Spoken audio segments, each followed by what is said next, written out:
I'll get it later. And I'm riding on down the road and I get a flat tire. For a minute, a couple milliseconds maybe, I might think, man, when I call Dad, he gonna say, I told you, girl. But you think I'm gonna stand out there and walk around that car for too long, knowing I don't know how to change that tire, and I'll be stranded out there? No, I'm not. I'm gonna realize who my daddy is. I'm gonna realize who I belong to. And some of us have forgotten who we belong to. So we still in the pig pen. Because that's where he was, in the pig pen. I got to fill my belly with something because I'm so hungry. I'm in need. And some of us are hungry. We have done a lot. We have been a lot of places. We have done some wrong things. And we say to ourselves, I cannot go back home. I can't go back home. I don't got no friends. So I'm stuck in this pig pen. So we stuck in our mess. We stuck in our ugliness. We're stuck in our sin because we have forgotten who we belong to. I belong to Jesus. That's right. So I don't care how many mistakes I made. I don't care how far I strayed. I don't care what people have said I've done. I don't care what I have done. I realize who I belong to. I realize that I am a daughter of the King. But the thing about it is you have to realize. Yes, sir. In the story, it said he came to himself. That means he was down there. He said, wait a minute. Wait a minute. Wait a minute. Hold on. My daddy at home got servants. That means he got maids and people that wash his clothes and people that run his bath water. They're eating better than I got. They're in a better place than I am. So what he did was he came to himself. He realized that he had made an error. Some of us don't want to admit that we was ever wrong. That's right. Come on, preacher. Come on. Some of us don't want to say, I'm sorry. Amen. I did that. And I'm sorry. I'm wrong. But you have to admit, you have to realize before you can move on. That's right. Because if he never realized, he would have been still in the pig pen. Yes. You have to know that I am worth more than this. I'm worth more than this. And that's why I think young people, young girls are my heart and my passion. Because some of them do not realize that they are worth more than what that joker is telling you. You're worth more than that. You're worth more than just to lay your head on somebody's pillow. You're worth more than that. You're worth more than that song, y'all know, Booted and something else and all that kind of, y'all worth more than that. Y'all worth more than that. But you have to realize it. In your mind, you got to get it. You have to know that I'm worth more than that. Amen. I'm a princess because if my father is Jesus and he's the King of Kings, then I got to be a princess. So I'm worth more than what you telling me. Come on. You see what I'm saying? I'm worth more than that. Than a one-night stand. I'm a messenger and I'm going on about my business. I'm worth more than being somebody's sign. I'm worth more than that. Come on, me. Tell it. Tell it. But you got to know it in your mind. And it's a shame because if more of the young people knew it, you wouldn't let them friends. Let me use you for a second. You wouldn't let them friends. I'm going to just use you as a demonstration. If you knew that you was worth more than that, and if you realize, see, some of us, some of our young kids are still in the pig pen.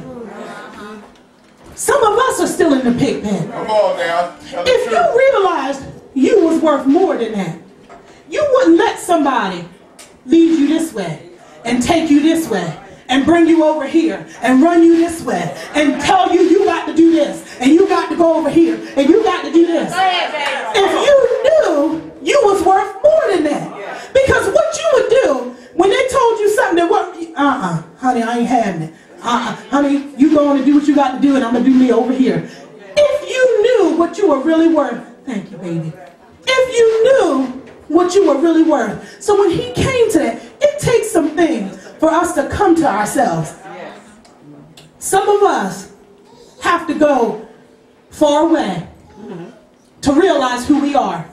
Some of us are so bound. We ain't in a literal prison. We in a prison in our mind, and we not realizing who we are. We're so bound up hardly move. That's why you don't raise your hands, because you bailed out. That's why you can't get on your feet, because you're thinking about this and you're thinking about that, and you're so bound.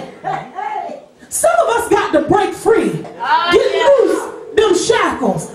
Some of us, you think people in prison, oh, that's sad, but some of them are more free than what you are. Sitting in these pews, going to the bathroom when you want to, eating when you want to. You are more bound than them. You got to get free. So that's what he did. He realized, he woke up, and he said, wait a minute, I don't got to be doing this stuff. This is foolishness. And guess what? I'm going home. There ain't no place like home. Y'all remember Dorothy in the Wizard of Oz? Honey, she had been through some stuff. She had went the Wicked Witch, and she had been through them little munchkins, and the house fell on the Wicked Witch, and she was laid out there in the grass, and the snow started falling. She got to what she thought the Wizard of Oz was going to help her get home. And he said it was in you the whole time. Some of us don't realize it's been in us the whole time. What you doing is you waiting. You're waiting for a word from God. You're waiting for somebody to come and grab your hand and prophesy into your life. But it's been in you the whole time. It's been in you the whole time. What you waiting for? What you waiting for? It's been in you. So honey, she tapped her shoes together and she said, I'm getting out of here. That's all I needed. Well, somebody let me know, oh, I don't need no physical thing. All I need is Jesus. Come on now. He can get me where I want to go. So honey, she tapped them little shoes together and she went on home.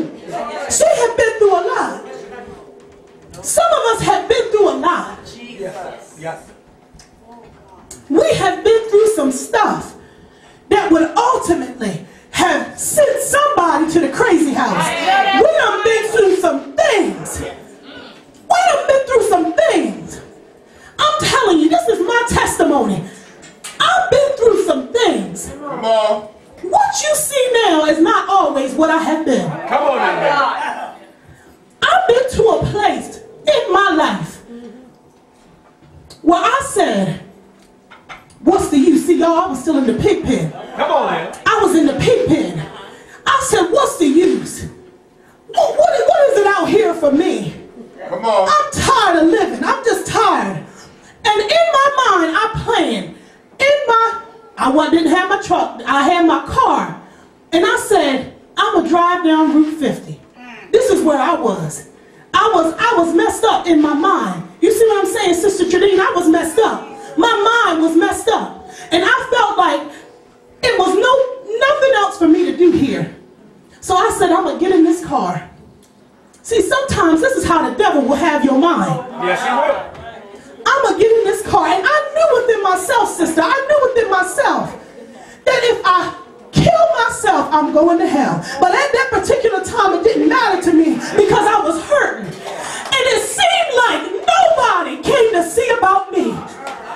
Come on. I was waiting on the word from the Lord. And it seemed like it wasn't coming. I was waiting. This is my testimony. I was waiting for somebody to come and take me by my hand. I was waiting. I was waiting, sister, for somebody to say, girl, it's going to be all right. And all the time they were saying it. But look, I didn't believe it because I said, that's my mom. She just going to tell me what she want me to hear. That's my friend. They don't really know what I'm going through. And I said, you know what? I'm tired.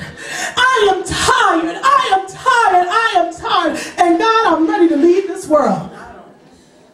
And I said to myself, I'm going to get in this car, and the first tree I see on Route 50, I'm going to drive right into it. Because I could